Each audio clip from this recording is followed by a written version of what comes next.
Commerce માટેની તો સર્વોચ્ચ ક્વોલિફિકેશન એટલે સીએ. હકીકત તો હું સીએનું ફૂલ ફોર્મ પણ મને ખબર નહોતી. જ્યારે મારા મગજમાં સીએ થવાના બીજ રોપાણા. અતિશય સંઘર્ષમય હતું. ત્યારે એક જ ટાર્ગેટ હતું કે હું એટીકેટી વિના પાસ થઈ જાઉં. તો ઉત્સાહથી કામ કરો તો સંઘર્ષ જેવું લાગતું નથી. જિંદગીનું એકમાત્ર ધ્યેય, એકમાત્ર લક્ષ્ય નક્કી થઈ ગયું હતું કે મારે સીએ કરવાનું. એ 5 વર્ષ પછી હું પહેલો હતો કે જે પહેલી ટ્રાય પાસ થયો. તમારે મહેનત કરવી જ પડે, તમે ગમે તે ભણો. મેં ક્યારેય જિંદગીમાં કોઈ જાતના ક્લાસીસ નથી કરેલા. મારાથી બનતી મેં બધી જ કોશિશ કરી હતી. એવું હતું કે હું પાસ થઈ જઈશ, પણ એકદમ શ્યોર તો નહોતો જ. હું એકમાત્ર એવો હતો કે હું પહેલી એટેમ્પે પાસ થયો. આજના સ્ટુડન્ટની સમસ્યા બીજી છે, પાસ કેમ થવું. 10 ને 12મા ધોરણમાં ટોપર હોય, 90-95% સિવાય માર્ક ન જોયા હોય અને પહેલી વાર ફેલ થાય તો જે ઝટકો અનુભવે છે એ તો સીએ જ આપી શકે છે. સીએ કરવું હોય તો આ ઝટકાની તૈયારી તો રાખવી જ પડશે. તો 125 કરોડની વસ્તીમાંથી 1.25 લાખ સ્ટુડન્ટ, હું એમાંનો એક છું કે સીએની સાઇનની કિંમત છે કે સીએને તો સહી કરવાના પૈસા મળે. કે જિંદગીમાં બધું સરળતાથી મળતું નથી ને સરળતાથી મળતું હોય તો બધાને મળી ગયું. સીએ થઈ ગયા એટલે એક પ્રમાણ તો છે કે તમારામાં કેપેસિટી છે. હેલો એવરીવન, હું છું આપની સાથે નંદની. સ્વાગત કરું છું આજના કરિયર ટોક પોડકાસ્ટમાં. સીએ શબ્દ સાંભળતા જ લોકોને ઘણીવાર વિચાર આવે કે સીએ એટલે તો કે બહુ ટફ જર્ની અને બહુ hard working. So what is the reality behind it? આજે આપણે મળવાના છે એક એવા વ્યક્તિને કે જેમણે બહુ નાની ઉંમરમાં પોતાના સીએ બનવાના સપનાને સાકાર કર્યું છે અને ખેડૂત પરિવારનો દીકરો ધારે તે કરી શકે તેનું એક ઉત્તમ ઉદાહરણ પૂરું પાડે છે. તો ચાલો આજે આપણે મળીએ મનોજ તન્ના સરને. Hello sir. હેલો. નગનાથ ન્યૂઝ ચેનલમાં આપનું હાર્દિક સ્વાગત છે. ધન્યવાદ. કોમર્સનો કોઈ પણ વિદ્યાર્થી હોય ને તો એમને એકવાર તો એવો વિચાર આવે જ કે મારે છે ને સીએ બનવું છે. તો તમને આ સીએ બનવાનો વિચાર કેવી રીતે આવ્યો? મારા વિશે કહું તો બેન, હું જ્યારે 11મા ધોરણમાં, સૌથી પહેલાં એક બેકગ્રાઉન્ડ આપું કે હું વેરાવળમાં 12 ધોરણ સુધી ગુજરાતી મીડિયમમાં ભણેલો છું. જ્યારે હું 11મામાં હતો ત્યારે મેં મારા મોટાભાઈ અને મારા કાકા વચ્ચે એક સંવાદ સાંભળ્યો કે ત્યારે એવું કહેવાતું પહેલાં કે સાયન્સ એટલે ડૉક્ટર અને કોમર્સ એટલે વકીલ. તો વકીલાતમાં મને ક્યારેય ઇન્ટરેસ્ટ નહોતો. ત્યારે એવું સાંભળ્યું કે ના, સીએ એટલે કોમર્સ માટેની તો સર્વોચ્ચ ક્વોલિફિકેશન એટલે સીએ. મારા મગજમાં ત્યારે જ સરવાળાટ થયો કે મારે સીએ કરવું છે. હકીકત તો હું સીએનું ફૂલ ફોર્મ પણ મને ખબર નહોતી. જ્યારે મારા મગજમાં સીએ થવાના બીજ રોપાણા. બરાબર છે. અને અમે છે ને બહુ એવું સાંભળેલ છે કે સીએ એટલે બહુ હાર્ડ વર્કિંગ અને બહુ એમાં ટફ જર્ની હોય છે, બરાબર? તો આ સીએ બનવા પાછળ જે તમારી સંઘર્ષ જર્ની શું રહી છે? બેન, સીએ બનવાના બીજ તો રોપાઈ ગયા. પછી એક વસ્તુ તો ક્લિયર હતી કે મારે 12મા ધોરણ પાસ કરીને મુંબઈ જવાનું છે ભણવા માટે. કારણ કે મારા પપ્પા પણ મુંબઈમાં ભણેલા છે. મારો મોટો ભાઈ મારાથી જે 1 વર્ષ આગળ છે એ પણ મુંબઈ જવાનું હતું. એટલે અમારું પહેલેથી જ નક્કી હતું કે મારે 12મું પાસ કરી અને મુંબઈ જવું. મુંબઈ આપણી વડાલામાં અમારી લોહાણા વિદ્યાર્થી ભવન એક સંસ્થા છે જેમાં મારા પપ્પા પણ એમાં ભણેલા છે અને હું પણ એમાં ગયો. ત્યાં શું છે, ત્યાં ઘણા સ્ટુડન્ટ સીએ કરતા હોય છે. એટલે સીએ વિશેની, એના કોર્સની, એના અભ્યાસક્રમની બધી જ જાણકારી મને ત્યાં હોસ્ટેલમાં ગયા પછી જ મળી. બરાબર. અને પછી એ ખબર પડી કે સીએમાં 3 લેવલ હોય. એ ટાઈમમાં એન્ટ્રન્સ ટેસ્ટ હતી, એ પછી સીપીટી ને ફાઉન્ડેશનને ફરતું થયું. પણ જ્યારે હું ગયો ત્યારે એન્ટ્રન્સ, ઇન્ટર અને ફાઇનલ એવા નામ હતા. એન્ટ્રન્સ ટેસ્ટ બહુ અઘરી ગણવામાં આવતી હતી ત્યારે. અને હું જ્યારે હોસ્ટેલમાં દાખલ થયો ત્યારે ત્યાંનો ઇતિહાસ એમ કહેતો હતો કે મારી પહેલાં છેલ્લા 5 વર્ષમાં એક જ સ્ટુડન્ટ એવો હતો કે જે પહેલી ટ્રાયલે પાસ થયો. અને હું જે એક્ઝામ આપવાનો હતો એ એન્ટ્રન્સની છેલ્લી એક્ઝામ હતી. પછી એનો અભ્યાસક્રમ બદલવાનો હતો. એટલે મેં ત્યાં શરૂઆત તો એવી હતી કે હું અહીંયા ગુજરાતી મીડિયમમાં ભણેલો હતો. ત્યાં મારે ઇંગ્લિશ મીડિયમમાં હતું. એટલે પહેલું વર્ષ એટલે કે FY BCom અતિશય સંઘર્ષમય હતું. ત્યારે એક જ ટાર્ગેટ હતું કે હું એટીકેટી વિના પાસ થઈ જાઉં. સીએની વાત તો બહુ દૂરની હતી. એ દરમિયાન મને ખબર પડી કે સીએ કરાય કેમ, એનો કઈ રીતની શરૂઆત હોય, એના માટે શું કરવું પડે, એ તો અમારે હોસ્ટેલના કલીગ્સ પાસેથી જાણવા મળ્યું. FY BComમાં હું પહેલી ટ્રાયલે એટલે ઇંગ્લિશ મીડિયમમાં પહેલા વર્ષે એટીકેટી વિના પાસ થઈ ગયો. પછી મારે શરૂઆત કરવાની હતી કે હવે મારે એન્ટ્રન્સ ટેસ્ટ આપ્યું હોય તો શું કરવાનું. ત્યારે એ સમયમાં એન્ટ્રન્સ ટેસ્ટ જૂન અને ડિસેમ્બરમાં લેવાતી હતી. મારું FY BCom એપ્રિલ 1984માં પૂરું થયું. એ પછી મેં 1984 ડિસેમ્બરની પરીક્ષા કે જે છેલ્લી હતી એન્ટ્રન્સ, એ પછી એનો અભ્યાસક્રમ ચેન્જ થવાનો હતો, તો એ મેં આપવાનું નક્કી કર્યું. અને સંઘર્ષમાં તો એવું છે કે તમે ગણો તો સંઘર્ષ છે, નહીં તો તમારી કેરિયર માટે તો તમને એક પેશન હોય, ઉત્સાહ હોય, તો ઉત્સાહથી કામ કરો તો સંઘર્ષ જેવું લાગતું નથી. તો આ જે CA બનવામાં છે એમાં તમને બધાથી ચેલેન્જિંગ લેવલ કયું લાગ્યું, આમ ફાઉન્ડેશન, ઇન્ટર કે પછી ફાઇનલ? જો જ્યારે મને જાણ થઈ ત્યારે એવું હતું કે એન્ટ્રન્સ ટેસ્ટમાં એક લિમિટેશન હતી કે તમે વધુમાં વધુ 3 ટ્રાયલ આપી શકો. અને મારી સાથે ત્યાં મારી હોસ્ટેલમાં સિનિયર સ્ટુડન્ટ મેં એવા પણ જોયા છે કે જે અતિશય હોશિયાર હોય પણ એ 3 ટ્રાયલ આપી ચૂક્યા હોય કે ACAમાંથી રિજેક્ટ થઈ ચૂક્યા હોય. એટલે થોડું એવું લાગતું હતું કે મારું શું થશે. પણ હવે એક હતું જ કે મારે બસ બીજું કંઈ મારે કરવાનું જ નથી. જિંદગીનું એકમાત્ર ધ્યેય, એકમાત્ર લક્ષ્ય નક્કી થઈ ગયું હતું કે મારે CA કરવાનું છે. અને એ દરમિયાન જ્યારે મેં એક્ઝામ આપી, મારી હોસ્ટેલમાં દર વખતે 10 સ્ટુડન્ટ એપિયર થતા. છેલ્લા 5 વર્ષમાં એક જ સ્ટુડન્ટ હતો જે પહેલી ટ્રાય પાસ થયો, અને મારા માટે તો એક જ પરીક્ષા હતી, એક જ ટ્રાય અવેલેબલ હતી. પછી તો બધું ચેન્જ થવાનું હતું. એ 5 વર્ષ પછી હું પહેલો હતો કે જે પહેલી ટ્રાય પાસ થયો. તો સંઘર્ષ કરતાં હું એને ઉત્સાહની વાત કરીશ કે ઉત્સાહથી કામ કર્યું તો સંઘર્ષ જેવું બહુ મને લાગ્યું નહીં. બરાબર છે. અને આપણે મોસ્ટ ઓફ સ્ટુડન્ટ હોય ને, આપણે બધા બહુ પહેલેથી પ્લાનિંગ કરતા હોઈએ કે હાઉ ટુ સ્ટડી ને હાઉ ટુ રીડ ને. તો તમે જ્યારે આ CA નું પ્રિપરેશન કરતા, બરાબર, તો તમે કઈ રીતે તૈયારીઓ કરતા? એક તો બધા જ સ્ટુડન્ટને લાગુ પડે એવો એક નિયમ છે કે there is no substitute to hard work. તમારે મહેનત કરવી જ પડે, તમે ગમે તે ભણો, CA કરો કે કોઈ પણ, for that reason any qualification, science, commerce, arts, તમે કાંઈ પણ કરો, મહેનત તો કરવી જ પડે. હા.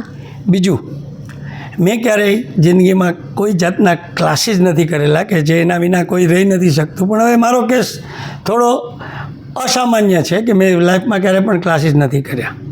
એના કારણોમાં એવું પણ હતું કે મારી પાસે ક્લાસીસ માટેની સગવડ નહોતી, અને એ નહોતી તો મેં સ્વીકારી લીધેલું હતું કે મારાથી ક્લાસીસ એ મારાથી થઈ શકે એવી વસ્તુ નથી. તો બીજો ઓપ્શન એ જ હતો કે મારે પોતે જ મહેનત કરવાની હતી. એ ટાઈમે એવું હતું, 12મા ધોરણ સુધી શું હોય કે તમને એક પાઠ્યપુસ્તક આપી દેવામાં આવે કે તમારે વાંચવાનું છે ને એમાંથી તમારે.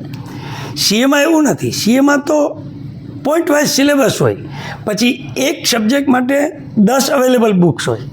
તો તમારે તમને જે ફાવે એવા ઓથરની તમારે બુક સિલેક્ટ કરવી પડે, અથવા તમારા આજુબાજુ કલીગ હોય તમને કહે કે આ સબ્જેક્ટ માટે આ બુક સારી છે. દાખલા તરીકે હું કહું તો એકાઉન્ટન્સી માટે શુક્લા એન્ડ ગ્રેવાલ હોય, પછી ઇંગ્લિશ માટે કોઈ અલગ બુક હતી, રેન એન્ડ માર્ટિનની ઇંગ્લિશ બુક હતી, ઓડિટિંગ માટે કૃષ્ણાડવાલા હોય. તો એવી બધી બુક પોતે જાતે પસંદ કરવાની અને જાતે વાંચવાનું. તો મારી તો અભ્યાસ યાત્રા એમ જ ચાલુ થઈ. મને એકમાત્ર માર્ગદર્શન એક મારા મોટા ભાઈનો એક મિત્ર હતો, એણે આપ્યું હતું કે ત્યારે સૌથી અઘરો સબ્જેક્ટ એન્ટ્રન્સમાં ઇંગ્લિશ ગણાતો. બાકીના 3 સબ્જેક્ટમાં પાસ થઈ જાવ, પણ ઇંગ્લિશમાં મોટા ભાગના લોકો ફેલ થતા. એટલે મને એનું એવું કહેવામાં આવ્યું હતું કે તું ઇંગ્લિશ ઉપર વજન આપજે. મેં તો સાંભળેલી વાતો એવી હતી કે અમુક લોકો ઇંગ્લિશમાં એટલું બધું વાંચ્યું તો ઇંગ્લિશમાં પાસ થયા, બાકીના 3માં ફેલ થયા. પણ મારે તો એવું નહોતું કે ખાલી ઇંગ્લિશમાં પાસ થવું, મારે તો 4એમાં પાસ થવાનું. એટલે ઇંગ્લિશ ઉપર થોડું વધારે વજન આપ્યું. મારા માટે ઇંગ્લિશ, ગુજરાતી મીડિયમનું મારું બેકગ્રાઉન્ડ છે, એટલે ઇંગ્લિશ મારા માટે અઘરું પણ હતું. પણ તો એ હાર્ડવર્ક એકમાત્ર મારો સહારો હતો. એનાથી હવે હાર્ડવર્કમાં હું તમને કહું, જ્યારે મેં નક્કી કર્યું કે મારે એન્ટ્રન્સ પરીક્ષા આપવી છે, હું અહીંથી વેકેશન ખુલ્યું ત્યારે ગયો હતો, લગભગ જુલાઈ મહિનો હતો. ત્યારે નક્કી કર્યું. મારી એક્ઝામ હતી ડિસેમ્બરમાં, એક્ઝેક્ટ કહું તો 21 કે 22 ડિસેમ્બરના એક્ઝામ હતી. એટલે મારા હાથમાં લગભગ 4 મહિનાનો પિરિયડ હતો. એ 4 મહિના મેં ન્યૂઝપેપર પણ નથી વાંચ્યા. એટલું ફોકસ હતું કે બસ મારે આ એક જ વસ્તુ કરવી છે, મારે બીજું કંઈ મારું માઇન્ડ ડાયવર્ટ થાય. ટીવી નહોતું જોયું, ન્યૂઝપેપર નહોતા વાંચ્યા. હોસ્ટેલમાં હું ત્રીજા માળે રહેતો, તો દિવસમાં 2 જ વાર હું નીચે આવતો જમવા માટે. અમારે 2 વાર જમવાનું મળતું. સવારે રૂમમાંથી આવી જમી પાછો ઉપર, રાતના ફરી વાર નીચે આવતો જમી અને પાછો. અમારું મેસ હતું એની બહાર પેપર્સ હોય, ન્યૂઝપેપર. એટલે રોજનો તો ક્રમ એવો હતો પહેલાં કે બધા જમવા જાય, પછી થોડી વાર ન્યૂઝપેપર વાંચે, ગપ્પા મારીને ઉપર જાય. મેં એવું નક્કી કર્યું હતું કે હું 3-3.5 મહિનાનો જે પીરિયડ હતો એમાં હું ક્યારેય ન્યૂઝપેપર પણ નહીં વાંચું કે જેનાથી મારું માઇન્ડ ડાયવર્ટ થાય. મારું એક જ ફોકસ હતું, બસ મને અભ્યાસક્રમ ખબર હતી, મારે આ પાસ કરવું છે, ગમે એમ કરીને સીએ બનવું છે. સીએ બસ. પહેલું તો એન્ટ્રન્સ એક્ઝામ, મારે એમાં એન્ટ્રી લેવી હતી. પ્રવેશ દ્વાર હતું સીએનું કે એકવાર અંદર જાઓ પછી ખબર પડે કે આગળ શું કરવું. એક વસ્તુ, તમારે અહીંયા ગિરનાર છે, ગિરનાર ચડવું હોય તો એની તળેટીમાંથી એના દરવાજામાં અંદર જાઓ. દાદરો ક્યાં છે, કેવો છે, એની કોઈ જાણવાની જરૂર નથી, શરૂ તો કરો. એમ મારા માટે એન્ટ્રન્સ એક દરવાજો હતો સીએનો કે એની અંદર જતા રહ્યો, પછી દુનિયા ખુલશે અને પછી તો ધીરે ધીરે ખબર પડતી જશે આગળ જાવ. હવે આપણે સ્ટુડન્ટ હોય, ગમે એટલી કદાચ પ્રિપરેશન કરેલું હોય ને, છતાંય આપણે એક રિઝલ્ટ આવવાનું હોય ને ત્યારે એવો ડર લાગે કે શું આવશે, માર્ક કેવા આવશે. તો તમારું જ્યારે રિઝલ્ટ આવ્યું ત્યારે તમને કેવી ખુશીની અનુભૂતિ થઈ? બેન, મેં જ્યારે સાંભળ્યું હતું એન્ટ્રન્સ વિશે ત્યારે મને એવું યાદ છે કે 5થી 10% રિઝલ્ટ આવતું, 10થી નીચે હતું એન્ટ્રન્સ એક્ઝામ. એટલે એ શું છે, એક ફિલ્ટર હતું કે સીએની અંદર એવા જ લોકો આવતા કે જે એન્ટ્રન્સ પાસ કરી શકે. તો એ ફિલ્ટર મારે તો એકદમ ફોકસ હતું કે મારે ગમે તે થાય એની અંદર તો જવું જ છે. અંદર ગયો. પહેલી એક્ઝામ એવી હતી સીએની કે ત્યારે હું નક્કી નહોતો, મને મારાથી બનતી મેં બધી જ કોશિશ કરી હતી. એવું હતું કે હું પાસ થઈ જઈશ, પણ એકદમ શ્યોર તો નહોતો જ એન્ટ્રન્સ વખતે કે હું 100% પાસ થઈ જઈશ. હું પાસ થયો ત્યારે અમારા લગભગ 10 કે 11 સ્ટુડન્ટમાંથી અમે 2 પાસ થયા હતા. જે મારી સાથે બીજો પાસ થયો એની એ 3જી એટેમ્પ હતી. હું એકમાત્ર એવો હતો કે હું પહેલી એટેમ્પે પાસ થયો. અને એક વધારાની આશ્ચર્યજનક વાત કહું કે ત્યારે મારી ઉંમર 17 વર્ષ કરતાં પણ નાની હતી જ્યારે હું એન્ટ્રન્સ પાસ થયો. ખૂબ સરસ બાબત કહેવાય. તો આજનું જે યુવાધન છે જે સીએમાં જવા માંગે છે, તો એના માટે તમારી કોઈ આમ ગોલ્ડન એડવાઇસ શું છે? અત્યારે શું છે, જે મારા સંજોગો, સમય હતી, મારી સમસ્યાઓ હતી, એ બધું હવે કંઈ રહ્યું નથી. હવે બધી દુનિયા ખુલી ગઈ છે.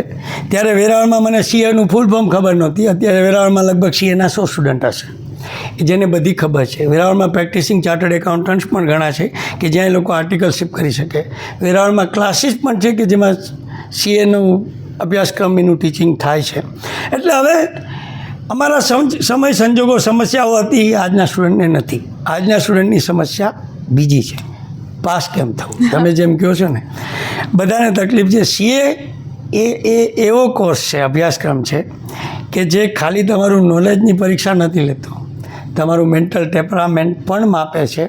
એવા ઘણા સ્ટુડન્ટ મેં જોયા છે કે જે 10-10 વાર પરીક્ષા આપી ચૂક્યા છે, પણ અંતે પાસ થાય ત્યારે જે એની ખુશી હોય છે એની કોઈ સીમા નથી.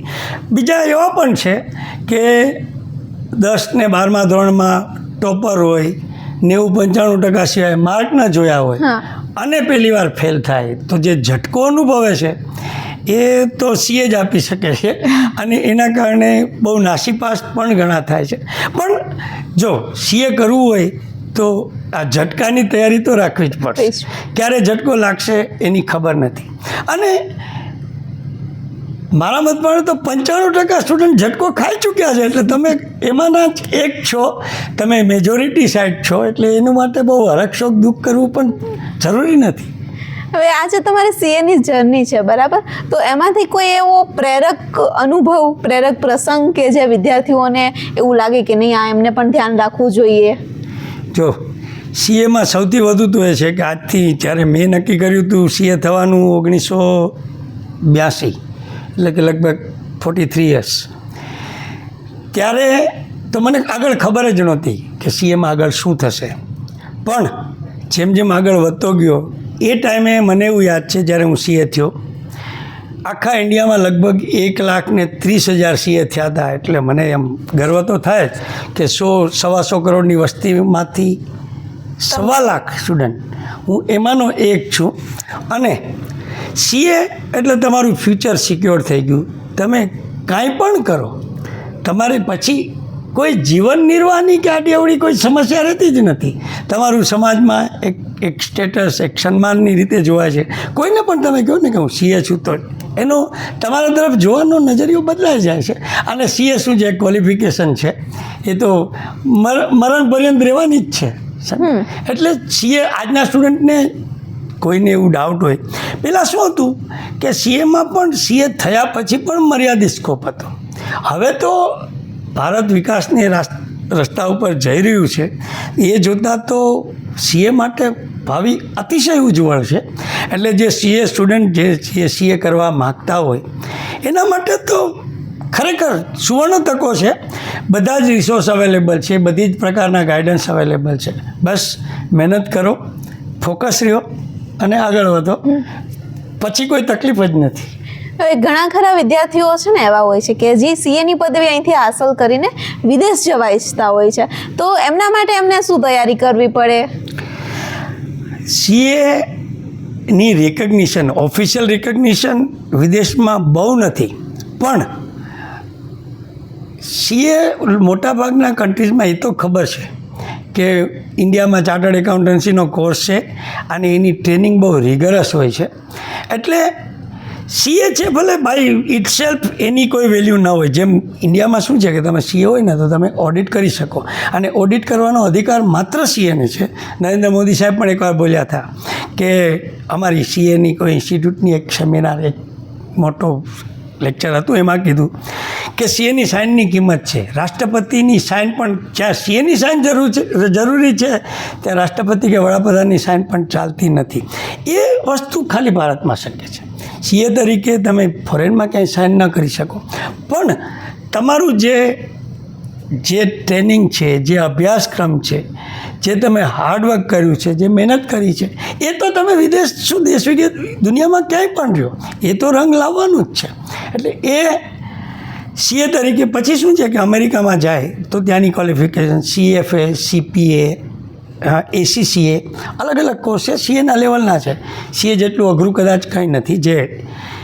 જે લોકો સીએ ઉપરાંતની જે એક્ઝામ આપી ચૂક્યા છે, મારા કલીગ્સ, મેં નથી આપી પણ બીજા છે, કેમ કહે છે કે સીએ જેટલી અઘરી તો ત્રણમાંથી એકે નથી. CFA, CPA કે ACCA, સીએ સૌથી અઘરું છે. તો પછી આ બાકીનું બધું એને એડિશનલ જ્યાં જવું હોય, જે દેશમાં જવું હોય ત્યાંના થોડા કાયદા કાનૂન, બાકી હવે તો મોટાભાગના ઇન્ટરનેશનલ સ્ટાન્ડર્ડ્સ થઈ ગયા છે. એકાઉન્ટિંગ, ઓડિટિંગ ઇન્ટરનેશનલ સ્ટાન્ડર્ડ છે કે જે આપણા અહીંના સીએ અભ્યાસક્રમમાં સામેલ છે. એટલે એને બધી ખબર પડી જાય છે કે દેશ વિદેશમાં એને જઈને શું કરવું. ખાસ તો જ્યાં જવું હોય ત્યાંના થોડા અભ્યાસક્રમ, ત્યાંના રીત રિવાજો, રીત રિવાજો એટલે કે એકાઉન્ટિંગ રૂલ્સ એન્ડ રેગ્યુલેશન્સ, ત્યાંનું કલ્ચર શું હોય, કોર્પોરેટ કલ્ચર્સ, ત્યાંના રિપોર્ટિંગ સિસ્ટમ, એ બધું સમજી લે તો બહુ અઘરી વસ્તુ નથી. ત્યાં જઈને પણ એ બધું કરી શકે. હવે કેવું હોય કે સીએ માટે જર્ની કોઈ પણ સ્ટુડન્ટ સ્ટાર્ટ કરે અને માની લો કે એક નાનું એવું ફેલિયર આવે ને, એટલે એ લોકોને એમ થાય કે નહીં, હવે મારાથી નહીં થાય એમ. તો એ સ્ટુડન્ટને તમે શું મોટિવેશન આપવા માંગશો? મારું કહેવું તો એવું છે કે એકવાર સીએમાં તમે એન્ટર થયા તો એવું વિચારીને જ કરો કે આ એક ટનલ છે, એમાં બીજો કોઈ ફાંટો નથી. અહીંથી ગયા પાછો આવવાનો કોઈ રસ્તો નથી, એનો છેડો સામે જ ખુલે છે. અને એ તમારી ક્વોલિફિકેશન, તમે સીએ તરીકે જ પ્રકાશમાં આવશો ત્યાં સુધી અંધારું જ છે. અંધારામાં જ તમારે અભ્યાસ કરવાનો છે. અહીંથી તમે એક અંધારી ટનલમાં અંદર જતા રહ્યા કે જેમાંથી પાછા આવવાનો રસ્તો જ નથી, તો અઘરું નથી. તમે પછી શું છે, સીએ કરતાં 2 વાર ફેલ થાય ને પછી આજુબાજુ જોવે, લોકોનો ડર લાગે, સમાજનીથી ડર લાગે, કુટુંબિક ક્યારેક સ્થિતિ એવી હોય કે ભાઈ થોડું પ્રેશર આવે કે તું હવે જલ્દી કમાણી કર, અમને સપોર્ટ કર, એવું હોઈ શકે છે. પણ 1 વર્ષ ચલાવી લેવાનું. એના કુટુંબીઓએ થોડો સાથ સહકાર આપવો પડે, સપોર્ટ આપવો પડે. અને આ રીતના જ ફોકસ રાખો કે આ અંધારી ટનલમાં અંદર ઘૂસી ગયા છે, સામે જ નીકળવાનું છે, તો એનો રસ્તો છે જ છે. કદાચ થોડું વહેલા મોડું થાય પણ ન નીકળે એવું તો બને જ નહીં. એટલે અત્યારે હવે તો નાની ઉંમરે સીએ થાય છે. હું સીએ થયો ત્યારે મારી ઉંમર લગભગ 22 વર્ષ હતી. હવે તમને એ વિચાર આવે કે મેં 17 વર્ષે જોઈન કર્યું તો 22 કેમ થયો છું, 5 વર્ષ કેમ લાગ્યા? તો હું ભટકી ગયો તો રસ્તામાં. મને એવું લાગ્યું કે મારે સીએ નહીં, મારે કંઈ બીજું કરવું છે. જે માઇન્ડ ડાયવર્ટ થયું હતું, મારું પણ થયું હતું. વચ્ચે મેં એમ વિચાર કરી દીધો હતો કે હું છોડી દઉં, પણ પછી એમ થયું કે નહીં, એકવાર સીએ તો કરી જ લઉં, પછી જોયું છે. પછી કરીશ. ક્યારેક મને એવો વિચાર આવતો કે નહીં, હું કંઈક બીજું કરું. મને અંતરમાં એવું પણ થતું કે હું ડૉક્ટર બનું, કે ડૉક્ટર શું છે એક ક્રિએટિવ કામ કરે, સીએ શું છે કમ્પ્લાયન્સીસ, એટલે કે તમે બિઝનેસ કરો છો તો તમારું અમુક ટર્નઓવર થાય તો તમારે તમારા હિસાબ ઓડિટ કરાવવા પડે. તમારું અમુક ટર્નઓવર થાય તો તમારે જીએસટીનું રજિસ્ટ્રેશન કરાવવું પડે. આ બધા પડે શબ્દો છે ને એ સીએ પાસે આવે છે, કોઈ સામેથી આવતું નથી. મારો સમય હતો ત્યારે તો એવું જ હતું. અત્યારે તો ઘણા લોકો સમજે છે કે સીએ લોકો પણ તમારા ધંધામાં કાંઈ વેલ્યુ એડિશન કરી શકે. પહેલાં એવું નહોતું. એના કારણે હું જ્યારે આર્ટિકલશીપ કરતો ત્યારે મને એવો વિચારતો આવતો કે આમાં કંઈ ક્રિએટિવિટી નથી. તમારે શું છે, કાયદો બુક છે, બુકમાં લખેલું છે કે તમારે એમ કરવાનું. તમારી પાસે ક્લાયન્ટ આવે એટલે તમારે એને માર્ગદર્શન આપીને એવું કરી દેવાનું. ત્યારે મને ક્યારેક એમ થયું કે આમાં હું સમાજ પ્રત્યે હું શું કરી શકીશ. ત્યારે મને વિચાર આવતો હતો કે જો હું ડૉક્ટર બનું, અને ડૉક્ટરમાં મને એમ હતું કે અઘરામાં અઘરું શું હતું કે ન્યુરો સર્જન, જે મગજના ડૉક્ટર જેને કહેવાય ને. મને બહુ વર્ષો સુધી એક વસવસો હતો કે હું ડૉક્ટર ન બની શક્યો. પણ હવે બહુ નાની ઉંમરે નક્કી કરી લીધું કે મારે સીએ જ થવું છે. મારા સંજોગો એવા હતા, હું કોમર્સમાં હતો એટલે પછી કોઈ ઓપ્શન નહોતો. પણ છેલ્લે કહું ને તો મારી ઉંમર લગભગ 45 વર્ષ થઈ ત્યાં સુધી મને વિચાર આવતો હતો કે હજી હું કરું, હજી હું ફરીથી જોઈન કરું. મારી દીકરી જ્યારે 10મું પાસ થઈને ત્યારે એણે મને પૂછ્યું હતું કે પપ્પા હું શું કરું. ત્યારે પણ મને એવું હતું જ્યારે એ 10મામાં આવી ત્યારે કે બેટા તું મેડિકલ કર, અને જો તને ન્યુરો સર્જરીમાં ઇન્ટરેસ્ટ હોય તો હું તારી સાથે ભણું. બાપ દીકરી સાથે ભણીએ, ભણવામાં પણ મજા આવશે, એક્ઝામમાં પણ મજા આવશે, પ્રિપેરેશનમાં મજા આવશે, અને સાથે પાસ થશું તો આપણે પાર્ટનરશિપમાં કંઈ કરશું. ત્યાં સુધીના વિચારો આવતા હતા કે જ્યારે હું 45નો હતો, મારી દીકરી તો 15ની હતી. હજી પણ તમને કંઈક કરી બતાવવાની, અને હજી મને ઈચ્છા તો હતી જ કે મારે ન્યુરો સર્જન થવું. હવે શું છે કે ઘણી મહેનત કરી લીધી. સીએ પણ મને એક બીજો પણ શોખ હતો ટીચિંગનો. સીએ જ્યારે મારું પૂરું થયું ને, છેલ્લી એક્ઝામ આપીને ફાઇનલ, ત્યારે મને એમ હતું કે મને મારો પહેલો, મેં તમને કીધું કે સીએ એટલે કમ્પ્લાયન્સ. ત્યારે એવું હતું કે તમારે મારી પાસે આવવું પડે. એટલે તમે કહો મને મારી પાસે આવો તો શું મતલબ છે? બધા એમ જ સમજે કે સીએ તો ભાઈ ફરજિયાત છે કે આ ભાઈ પાસે મારે સાઇન કરાવવાની છે, કે આની પાસે મારા ઇન્કમ ટેક્સ કે જીએસટી કે ટીડીએસ કે વિવિધ પ્રકારના રિટર્ન ભરા, સેલ ટેક્સના. તો એમ નહીં, મને એમ હતું કે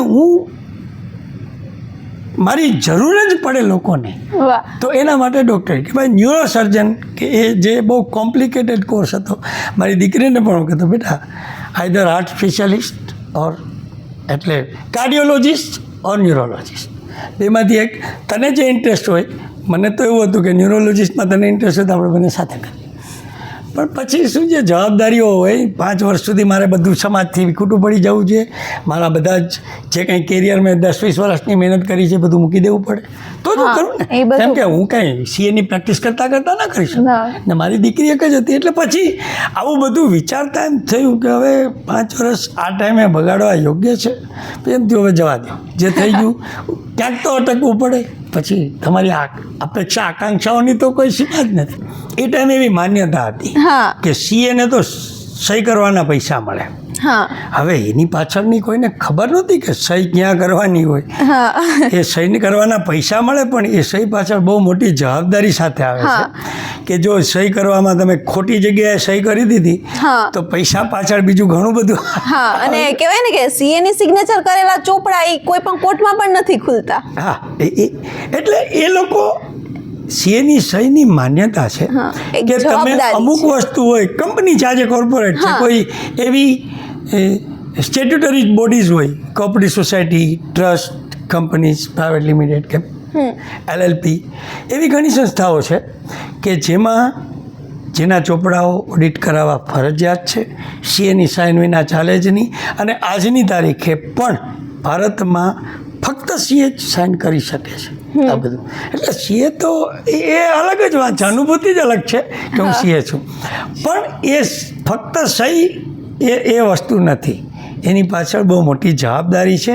એ જવાબદારી કે હું સહી કરીશ, એના ઉપર આધાર રાખનારા બધા જ એના ઉપર વિશ્વાસ કરશે. એના પરથી તો ન્યાય એ મળશે. વિશ્વાસને લાયક જે વસ્તુ છે જેના ઉપર હું સહી કરું છું એ તો સમજવું જ પડે. હા, એ બહુ મોટી એક જવાબદારી છે કહેવાય. સમજ્યા? એટલે ખાલી સાઇન કરવાના પૈસા મળે એ બહુ જૂનો ખ્યાલ છે. સાઇન કરવા પાછળ ક્યાં સાઇન કરવી એ મોટો એ મોટી નિર્ણય વાત લેવો છે. છે. સાઇન કરવાની યોગ્યતા મેળવવી એ તો જિંદગીના મહામૂલા 5 વર્ષ કાઢ્યા પછી ખબર પડે કે ક્યાં પહોંચ્યા છો તમે. બરાબર છે. એટલે આજના સ્ટુડન્ટને શું છે કે મારી સલાહ એવી છે કે જિંદગીમાં બધું સરળતાથી મળતું નથી ને સરળતાથી મળતું હોય તો બધાને મળી ગયું હોય. તમારે જો કંઈક વિશિષ્ટતા તમારે પ્રાપ્ત કરવી હોય તો તમારે મહેનત કરવી પડે. તમારે દુનિયા કરતાં અલગ થવું પડે. અને તમે સીએ થાવ તો એ અલગ છે જ. આજે હું હતો ત્યારે લગભગ 1.25 લાખ સીએ હતા. આજની તારીખે લગભગ એ ફિગર 4 થી 5 લાખની વચ્ચે છે. કે સૂર્યની જેમ પ્રકાશિત થવા માટે પહેલા સૂર્યની જેમ બળવું જરૂરી હા, છે. એટલે CA તમારે બનવા એકવાર માટે. બહાર તો આવવું જ પડે. સીએ થઈ ગયા એટલે એક પ્રમાણ તો છે કે તમારામાં કેપેસિટી છે. Yes. પછી એને પ્રૂવ કરવી એના માટે તમને અલગ ક્યાં ચાન્સ મળે છે, કેવો મળે છે. અને હવે તો હું સીએ થયો ને ત્યારે ખાલી એવું હતું કે ટેક્સેશન અને ઓડિટ એમ કહેવાતું કે તમારે ટેક્સેશન કરવું છે કે ઓડિટ કરવું છે. હવે એવું નથી. હવે 50 પ્રકારની વિવિધ શાખાઓ છે. સીએ માટે એટલો બધો સ્કોપ છે કે પોતપોતાની રીતના નક્કી કરી શકાય છે અને દરેક શાખામાં પણ પોતાનું સ્પેશિયલાઇઝ કરી અને આગળ વધી શકાય છે. હવે એવા સીએ ઘણા બધા છે કે જેને ઓડિટ વિશે ખબર જ નથી. કેમ કે કેપિટલ માર્કેટ આજે એટલું ડેવલપ થયું છે, એમાં પણ કેટલું બધું છે. બેન્કિંગ ક્ષેત્ર પણ એટલું આગળ વધ્યું છે. બધામાં સીએની જરૂર છે. અને રતન ટાટાનો શબ્દ કહું તો કે હું મારી કંપનીમાં મેનેજર તો MBA પસંદ કરીશ પણ એ બધાની ઉપર એક ચાર્ટર્ડ એકાઉન્ટન્ટ રાખીશ એ બધાને મેનેજ કરવા માટે. આ ટાટાના શબ્દ છે. તો એ કંઈક તો છે. હું સીએ છું એ તો છે જ ને. અને હવે પછી તમને ખબર હશે કે જેમ કેમ ડૉક્ટરની આગળ ડૉક્ટર લખાય, ડૉક્ટર XYZ, Yes. એમ થોડા વર્ષ પહેલાં એવું શરૂ થયું સીએ. પહેલાં એવું નહોતું, હવે એવું લખાય છે કે સીએ મનોજ. તો એ થોડું ગર્વની વાત. વધારે ગર્વ. એટલે અમે ગમે ત્યાં વાપરી શકીએ હું સીએ મનોજ છે. મારી ફેસબુક પ્રોફાઇલ જોઉં તો એમાં પણ લખેલું છે સીએ મનોજ. એટલે સીએ બનીને સીએ બીજાને સીએ બનાવવાના પણ તમને એવું હશે હા, ને કે હું મારી અંડરમાં લગભગ 20 થી 25 સીએ થયા છે. દેશ વિદેશમાં પણ ગયા છે અને યાદ કરે છે. મને અત્યારે તો સંતોષ છે કે મેં જે અત્યાર સુધી કર્યું છે હા. બધું મારી રીતના બેસ્ટ ટ્રાય કરી છે.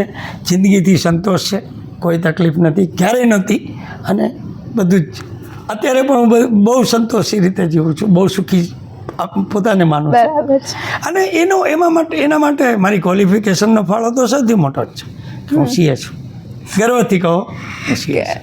ખૂબ સરસ. તો sir, nice to meet you and thank you so much for the joining us.